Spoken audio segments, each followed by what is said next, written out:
What's up mga pus, magna-night ride tayo ngayon. Andito tayo ngayon sa bypass. May pupuntahan tayo ngayon doon sa bundok. Pero may vest tayo andito sa compartment. Meron tayong papasyalan na babalitaan ko lang din sa mga tropa na maganda daw yung mga solar lights doon sa taas. Medyo malayo yun pero tara. G. Yung time pala ngayon is 9:09 ng May 20, Wednesday. Kahapon is punta tayong Atok, Mount Olits, tapos Blossom. Lagi na tayo sa Atok. Last month naka 3 beses na Atok, tapos ngayong May naka 3 beses din ata. Grabe, tibay ng NMAX natin ha. So yun mga post, balik tayo dito sa ating ride. Kasi sisilipin lang natin yung street light na mga ganyan, mga solar. Tingnan nyo naman yung oras, 9:30 na ng gabi. Tapos ito, solo ride as usual. Ang tanong, kaya ba natin? Kaya yun, syempre. Huwag lang tayo may slide. Joke lang, di naman tayo ganon. Chill ride lang tayo pakyat. Pero yung settings na ngayon is medyo bluish kasi naka-set siya for night. Baka isipin nyo, oh, bakit yung vlog ni Lawrence pangit yung kulay, ganon.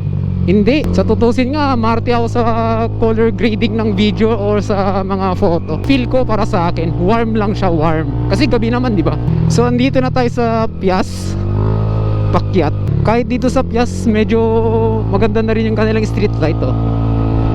Solar pala, solar street light. Medyo bilisan. Kasi tingnan nyo naman yung daanan, oh, walang ilaw. Oh my God. Baka mamaya may magbabakride na talaga sa akin, oh. Di ba ganyan kadilim?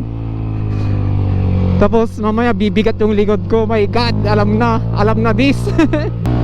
Oh, di ba? Maganda na rin dito.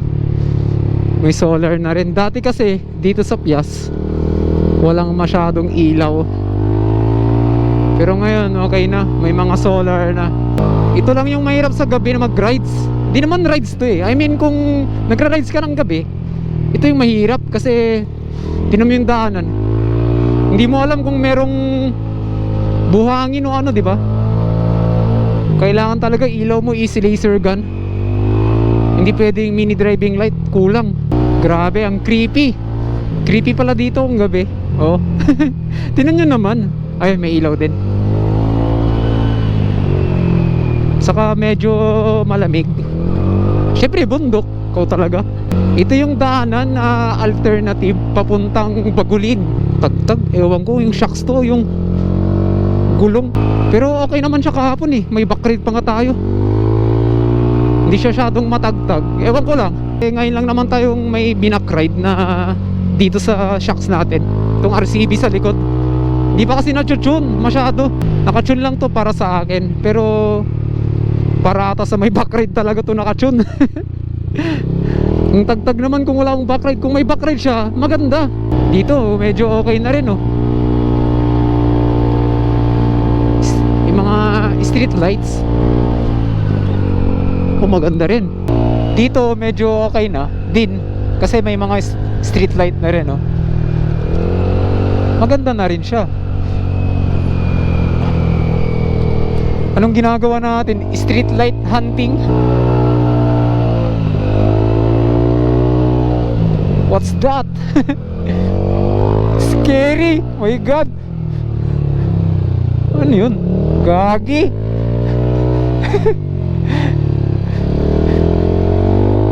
Gagi, what's that? Kisa ba? Tumayo pa yung balahibo ko. Review ko nga mamaya sa camera yun. Shit. Nangyari. Tumatayo yung mga balahibo ko. So, dito na tayo sa barangay na Buyub-Buyuban. Ewan ko kung tama yung pagkasabi ko. Woo! Lamig! Ano kaya yung kanina? Sayang, nakapatay yung Insta. Sure ako parang may nakatayo doon kanina eh. What the F? Ay, pwede nang dumaan. Okay na yung tulay dito. Dati dyan yung daanan nila sa right. Ngayon dito na. Yung gumiba to dati kay Bagyong Emong. Sure ako kay Emong yun. Nakikurious ako ah. Yung kanina. Ay, oh, kita ko na dito. Maganda na nga. Okay na siya. Ganda oh. Tanaw dito mga pus. Teka, tayo ako. Why? Maganda siya, may ilaw na nga. So andito na tayo sa Barangay Dagop, papunta sa Bagulin. At ang ganda. Grabe. Parang racetrack. Hindi, joke lang. Para siyang racetrack kasi yung kulay, di ba napapanood nyo sa mga nagre-race ng gabi sa Tarlac ganun, o sa ibang bansa. Ganyan yung itsura. So merong mga part na wala. Dito na part. Tapos yun, putol. Siguro hindi natapos or ay maraming puno ng mangga. Kaya syempre solar yan, di ba? Kaya di nila nilagyan. Off natin yung mga ilaw natin para ma-appreciate natin yung ganda ng solar lights. Ay shit. Yan yung sinasabi ko mga puso. Partida, meron pa tayong ilaw. Yung mga sun sa daan yun, no? Ang liliit. Madulas yan. Isang pagkakamali lang yan, wala na. Slide. Kaya dapat mag-ingat lagi. Grabe, ang ganda ng daan, no? Woo! Feel ko tuloy na sa truck tayo na gabi. Naka dark mode, naka night mode pala. Woo!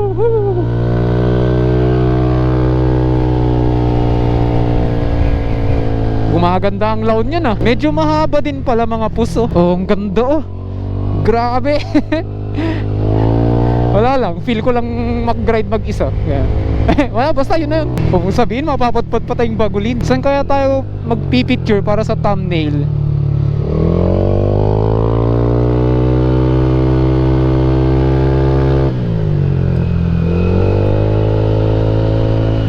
Oh, ito na yung arko. Arko ng Dagop. Sure ba ako?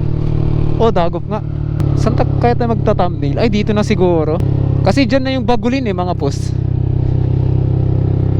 Ikot tayo dun sa baba ng curb kasi delikado.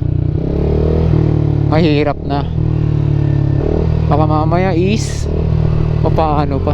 So yun, balik na tayo para makapaggawa na tayo ng thumbnail para matapos na at makauwi na. Kasi natatakot ako sa daan kanina. Promise, may nakita ako doon. Guni-guni lang siguro.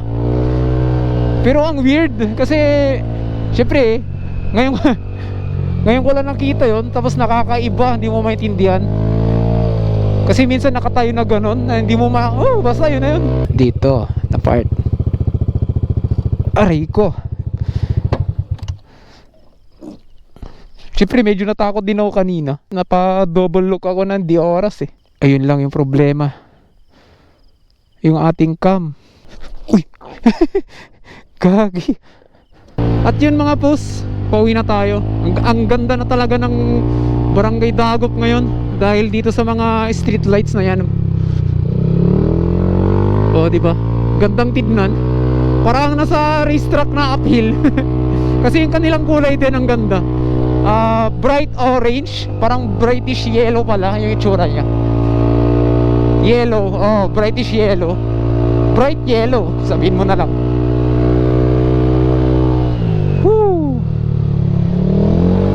I-on ko na lang yung camera ko sa daan. Nakakatakot eh. At yun mga boss, salamat sa panonood. Magchat-chat na lang ako, nakauwi ako ng safe. At peace out.